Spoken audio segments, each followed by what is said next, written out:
我们今天开始，我们在台语堂也有网络直播那华语我们就只有录影希望每个弟兄姐妹透过任何的方式如果可以的话牧师当然就邀请你们尽量来到教会做礼拜。其实肢体见面都不一样，你常常会很想去跟你朋友约会，讲朋友出去玩，但是我想我们也是期盼的来教会来见弟兄姐妹。我们先低头祷告。天父上帝，我们满心感谢赞美你，愿你的灵临到我们当中。此时此刻，我们最需要从你而来的平安。也愿你的话语再一次的激励我们，安慰我们，带领我们前面的道路。祷告祈求奉靠耶稣的名，阿门。接下来开始是受难周，现在下一个礼拜是受难周。那可能连教会因为很多节气的礼拜、盛大的一个活动都停止了，以至于大家现在把焦点都在这个疫情上面，所以也可能把这么大的日子都忘记了。福音书应该是每一个基督徒最熟悉的一个部分。你可能不晓得旧约有几卷。旧约哪一个书在哪里？但是对于耶稣的故事，每一个人都很熟悉。从耶稣道成肉身来到世上，他赢过魔鬼的试探。我们在这次的讲道都有在讲魔鬼的试探以后，他开始传道的工作。在过程当中，他呼召了12个门徒。你可以想想，12个门徒就是我们。呼召12个门徒在加利利，在会堂里面去教导人，宣导天国的福音。他赶鬼，他医治各样的病人。经文说，耶稣看见许多人，就怜悯他们，因为他们孤苦无依，就好像羊没有牧羊看顾的一样。最后，耶稣按照上帝的旨意，他上耶稣杀了。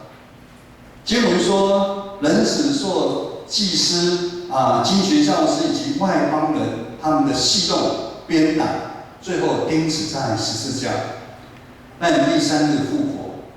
我想耶稣的故事，每一个基督徒刚来到教会一定都非常的清楚。也因为这样子，对福音书我们很清楚，所以我们既定的印象就是今天的这段经文20章20到28节，我们会有一个先入为主的印象，就是说耶稣总共在福音书跟门徒讲了3次，他要钉死十字架。这一次是最后一次，他跟门徒很沉重跟他们讲：“我要上耶路撒冷钉死十字架。”可是我们看到这一节之后，门徒的反应好像不晓得似懂非懂，还是他们有听，他们所关心的不是这个，就好像现在大家关心的就是疫情疫情我记得有一阵子世界杯足球赛的时候，我们纵使在工作上班，每个人关心的都是足球，今天会踢进几球我记得那一阵子我在公司上班我赢了大概20碗牛肉面，因为我们用踢足球看谁踢赢来赌牛肉面总共赢了20碗牛肉面。也就是我们在关心的，这是门徒他们到底在关心什么？我们不知道。经文说，他们继续在争论，当天国来临的时候，谁要在争大，就是要坐耶稣的右边，坐耶稣的左边。但是今天牧师要带领大家用更详细、用不同的角度来看这段经文。可能你不一定认同，因为我跟志明牧师们讨论，我们看了很多神学家写的注释书，好像没有人这样解经。那我们试着来看看这个角度，我们能不能认同？我们一起先来读20章20到22节。我们看20章，我们看他的周报，周报后面就有请。那时，西庇太儿子的母亲同他2个儿子上前来拜耶稣，求他一件事。耶稣说：“你要什么？”他说：“愿你叫我这2个儿子在你国里，一个坐在你右边，一个坐在你左边。”耶稣回答说：“你们不知道所求的是什么，我将要喝的杯，你们能喝吗？他们说我们能。我们没有看到耶稣有任何斥责他们的语气。在耶稣传道的过程当中，他所呼召的这个12个门徒，他们也愿意放下一切，跟随在耶稣的旁边，这是非常不简单的。在传道的过程当中，他们跟着老师学习，他们也受老师的差遣，他们彼此同工，很多的神迹奇事也在他们当中来发生。这个当中，他们也经历了犹太领袖对耶稣的迫害，但是关关难过关关过，总是走到现在。门徒在跟随耶稣的过程当中，开始有许多的不明白，内心充满了怀疑、混乱，但是最后他们还是始终跟随在老师的身边，没有人闹跑，以至于他们可以慢慢的了解，耶稣的身份是什么，耶稣的使命是什么，就好像我们一样。10几年前，我刚到教会的时候，我也只是一个很热心，就来到教会。你说对十字架、对天国是什么吗？我能懂吗？我真的也不懂。在经文这个时候描述到，离耶路撒冷的城越来越近，门徒其中有2位，一个叫雅各，一个叫约翰。他们在妈妈的陪同底下来见耶稣。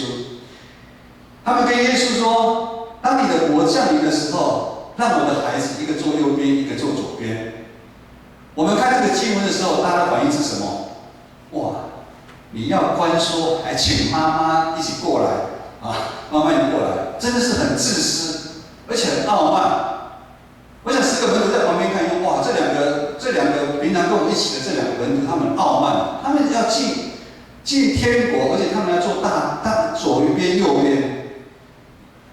但是我们看到耶稣并没有责备他们，耶稣对跟从他们的12位门徒，其实他们都非常的了解，他们也知道这2位兄弟其实应该是真的真心要跟随他们。耶稣就像过去他们不懂的时候，耶稣就回答一些问题给他们知道。而今天耶稣回答一个更高属灵的问题，就是杯是什么？耶稣所要喝的杯是什么？耶稣说：“没错，我要喝的杯，你们也要喝。”意思耶稣在告诉他们说，耶稣要上十字架所受的苦路，跟随他的人一样也要受苦。耶稣让这2个门徒知道，他要喝的杯是一个苦杯，这是一个很重担的杯。但是这10个门徒他们并没办法理解。就你一个刚来教会1年2年的人，他对教会的人都没办法认识了，何况对教会的教导教义，他根本了解是很有限的。这4个门徒他们也是，他们没办法体会这个十字架路最终的意义是什么。竟然这个十字架，他们要走的这个十字架，竟然跟他们的想法、既定的想法差这么多，就好像我们一样。但是我们可以说，刚来教会2、3年，他虽然不懂那么多，但是他愿意来教会，来跟随主的这个心是假的吗？不是。所以耶稣也觉得肯定，他们这两位门徒，他们跟随耶稣的心其实是有的。所以我们不要太早去论断这2位门徒。我们接着看23节，23节就是耶稣回答这2个门徒说：“但是要坐在我右边，在我左边，不是我可以决定的，乃是我父可以决定的。”我想坐在耶稣的右边跟左边，应该是一件很光荣、很荣耀的事情，也是我们每一个基督徒要努力、要去追求。盼望有一天，我们不只上天堂，我能站在耶稣的右边，站在耶稣的左边。那如果在拍照的时候，大家拍耶稣的时候，我就喊耶。大家是不是很喜欢在耶稣的右边、左边？我想这个是我们很盼望的。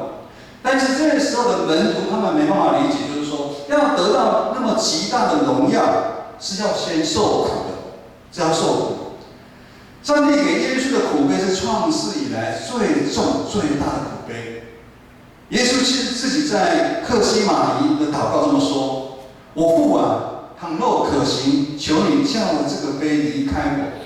然而不要照我的意思，只要照你的意思。”人子耶稣，他降世为人，他有他软弱的一面。耶稣都觉得上帝给他的呼召太沉重了，但是他说：“我愿意顺服你的旨意。”耶稣愿意承受这么大的苦杯，才有办法完成救赎世人的一个计划。也因为这样，耶稣3日复活，上帝把他升为高，如今在天父上帝的右边。耶稣在这边所说上帝的主权，就是说，当国来临的时候，要坐在右边、左边，这个是上帝的主权。这个意思也就是说，我们每一位愿意走十字架道路的人，要喝的杯其实是不一样。你们要喝的杯跟牧师要喝的杯是不一样。10几年前，我也从来没有想到，我竟然要承受这么大的杯，好像小绵羊误入那个大sơn一样，而且竟然要当牧师喝这么大的杯。但是我们每一个人有没有办法承受多重的杯？你也不用害怕，上帝都知道，上帝都知道上帝的主权，以至于在哥林多前书10章13节这么说：你们所遇见的考验，我们所要喝的杯，无非是人所承受得了。因为神是信实的，他不会让我们每一个人遭受无法承担的考验。在受考验的时候，总会给你们开一条出路，让我们能够忍耐得了。也就是说，这个经文主要是说，上帝他会量适合我们的杯。在我们信仰旅程当中，有时候我们是不是好像这2位门徒一样，刚接触这个信仰，刚来教会，我们充满了信心，我们热情要为主来侍奉。但是在服侍的过程当中，我们渐渐就感觉到遇到许多的困难。可能你来教会是希望说，我之前在拜拜，我拜拜的神明没办法解救我，希望说我来到教会可以马上来解救。可是当你来到教会之后一段时间，好像你的问题还是存在，生命中很多的委屈、很多的挑战依然存在，甚至在教会的服事当中有许多的攻击，以至于我们对信仰失去了热情。就好像这2位门徒不完全了解跟随耶稣十字架的道路的意义。十字架是一条要受苦服侍的舍己的道路。但好消息是，只要我们在这个旅程当中，我们愿意学习调整我们自己。我们碰到困难，我们有信仰群体，我们可以互相的祷告，我们可以忍耐，学习忍耐，我们可以学习等候。当这样的过程当中，我想我们都是这样经历。慢慢的，我们就会了解上帝的呼召是什么，这个十字架的道路是什么。这个呼召旅程过程不简单，我们每一个人现在还在这条信仰的路上来走。牧师鼓励大家，可能你带领的团契、带领的服事，你很泄气，你很失望，但是要继续，牧师鼓励你们要继续跟随耶稣的脚步，我们继续来走。接着我们刚刚看到的是2个门徒跟耶稣的对话，接下来我们看10个门徒他们的反应。24节记载的说，其余10个门徒听见耶稣跟2个兄弟的对话之后，他们就对2个兄弟非常的生气。10个门徒为什么生气？我们不完全的了解，经上没有写，但是我们可以猜到他们可能不晓得耶稣跟2个兄弟所说十字架呼召的事情，已经是属于属灵层面上面的意义。也就是说，耶稣其实回答跟两个门徒的对话是一个属灵上面意义的事情。耶稣跟两位门徒了解，他们想坐在耶稣的右边跟左边是要付上极大的代价，但是他们不知道这个代价是要怎么样才能付上这个代价，得到这个坐在右边左边，就是要跟他一样，要钉死十字架。我们看到10个门徒，他们依然用世俗的眼光，也就是我们肉体上面的想法，在思想。他们在看这两个门徒的动机，哇！所以他们10个一定这样讲：雅各和约翰，他们真是自私又傲慢。他们想坐在耶稣的右边，在左边。换个角度，如果今天这10个门徒，他们是用属灵的眼光来看这两个兄弟，事情就不是这样子哦。他们会知道，雅各跟约翰真体要坐在耶稣的右边跟左边，哎呦，是一条苦路哦。那是一条十字架要受苦的路，我想他们就不会产生那个嫉妒跟愤怒的一个心出来。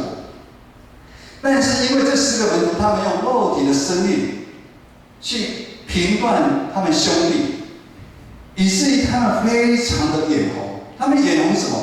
他们怕他们那个位置被人家抢走。位置是什么？位置就是我们一个权利，我们想要去抓嘛，我们努力抓，就是希望有抢到一个位置嘛，我们不想放下。经文说，他们这10个门徒非常的生气。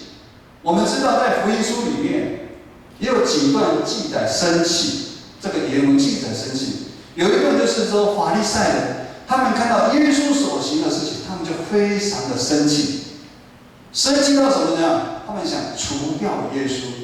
也就是说，这个是很严重的反应。生气代表我们关系的决裂，我们关系的分开，我们不相往来。我看不起你，我看不起你。门徒内心是有想要杀掉这个两个门徒的那个内心有这样的反应。他们的内心还是受到传统世界文化价值观的影响。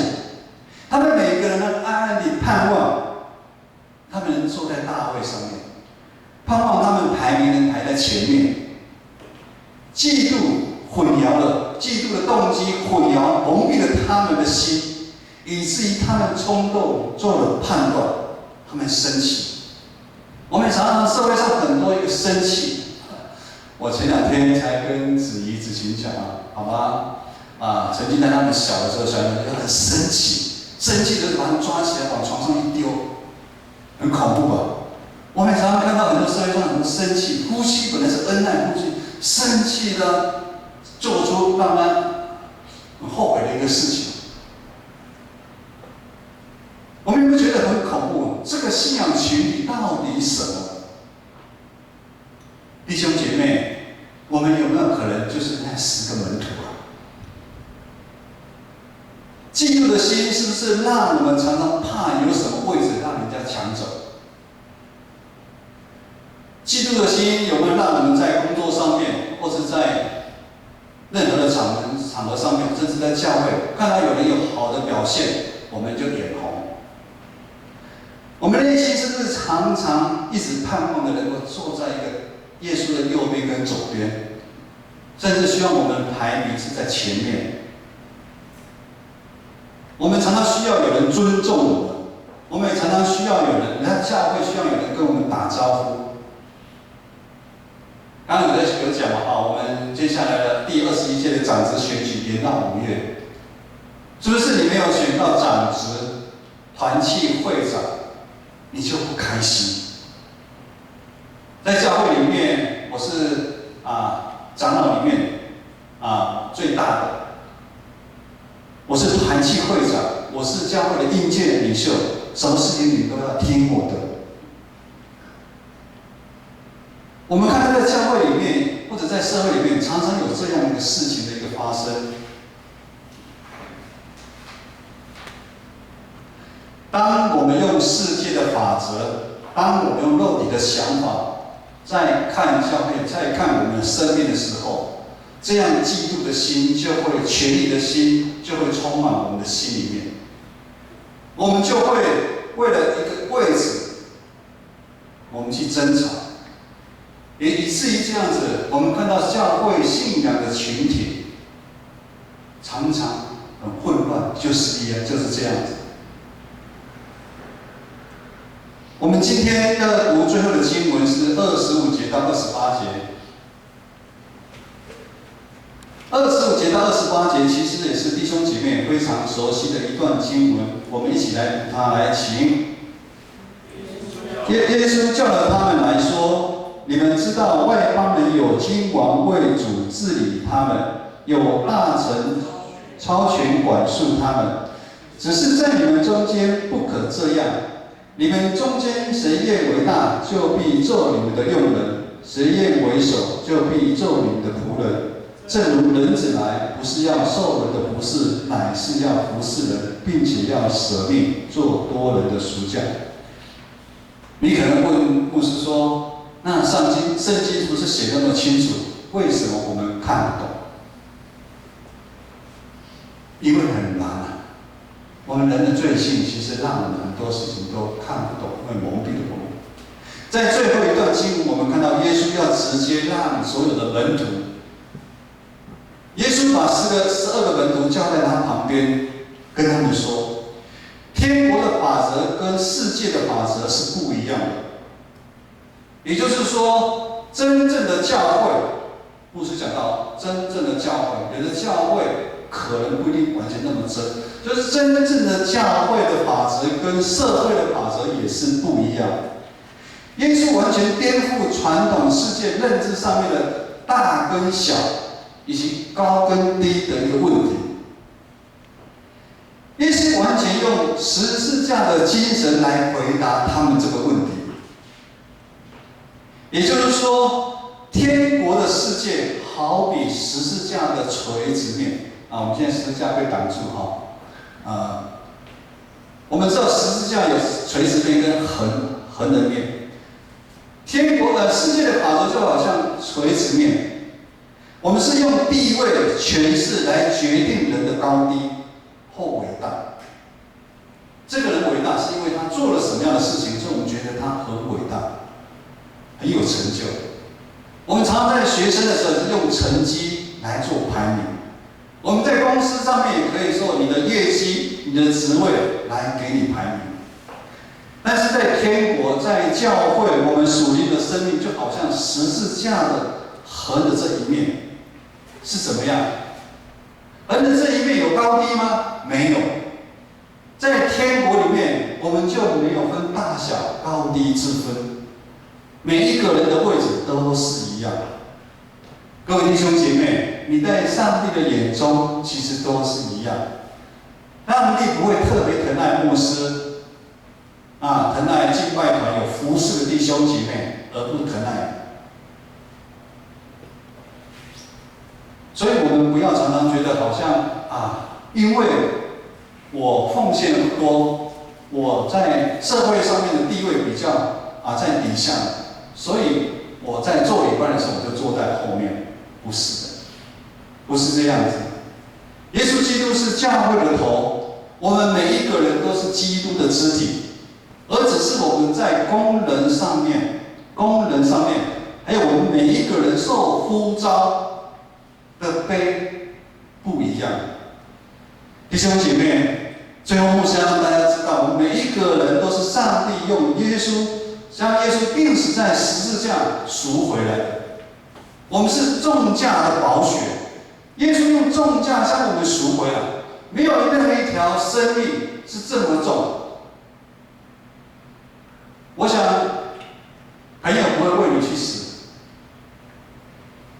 但是耶稣为我们每一个人，他愿意，上帝为我们爱我们，他愿意将他的独生爱子钉在十字架，流宝血赎回我们每一个人。所以，我们不管我们在社会、在教会，我们是什么样的一个位置，其实是不重要的。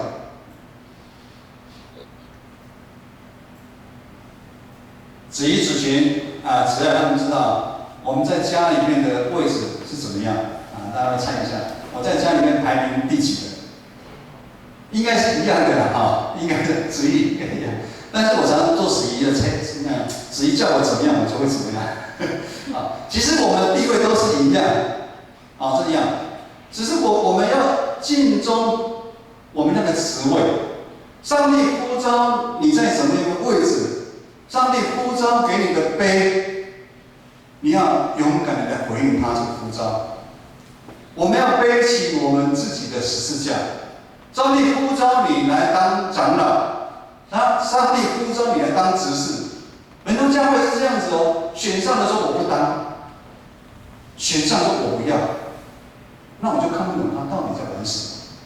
我们要勇敢回应呼召，然后你也不用说我被选上啊，我做不来，我做不来。但是我刚前面有讲，信仰旅程当中，我们是慢慢的学习，上帝会慢慢的带领。上帝会让你选上长老，上帝会让你选上执事，他就觉得你有办法承担。好比，其实我一直不喜欢读书的人，这一辈子最不喜欢读书，但是上帝就呼召我去读神学院。我那时候其实也跟上帝讲，我怎么有办法去当这个神职人员？但是上帝说我的恩典够你用，他呼召我们在每一个职位，他就会负责到底。负责到底，弟兄姐妹，求神帮助我们背起我们自己的十字架，喝我们该喝的杯。我们不要逃避，我们不要逃避。我们这一辈子要学习耶稣舍己的精神。上个礼拜牧师也说了，我们要走耶稣走的路，我们要走耶稣他的侍奉。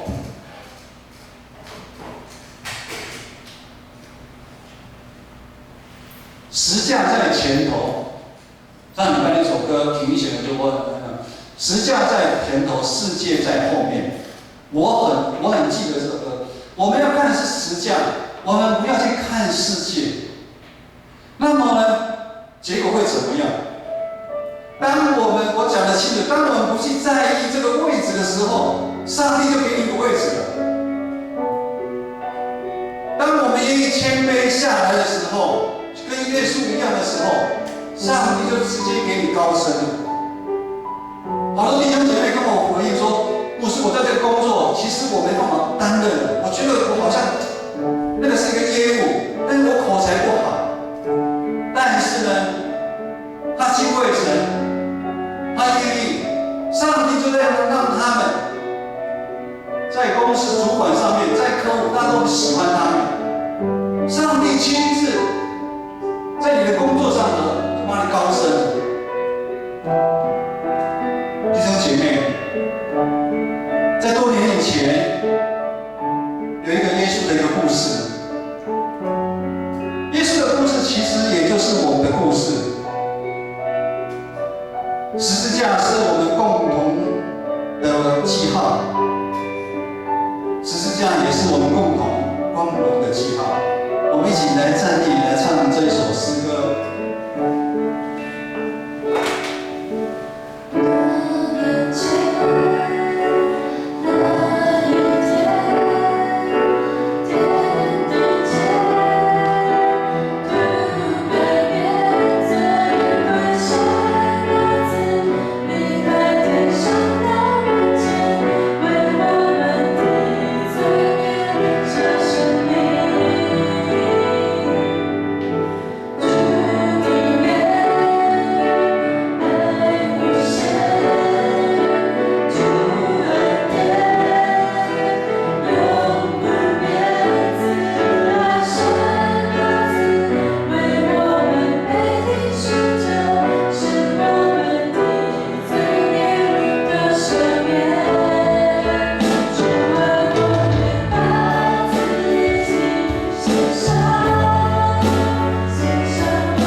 妹，求主帮助我们，帮助我们在生命当中那个位置，我们想抓住不放的那位置，求主帮助我们能够放下，求主帮助我们能够学习耶稣舍己的精神。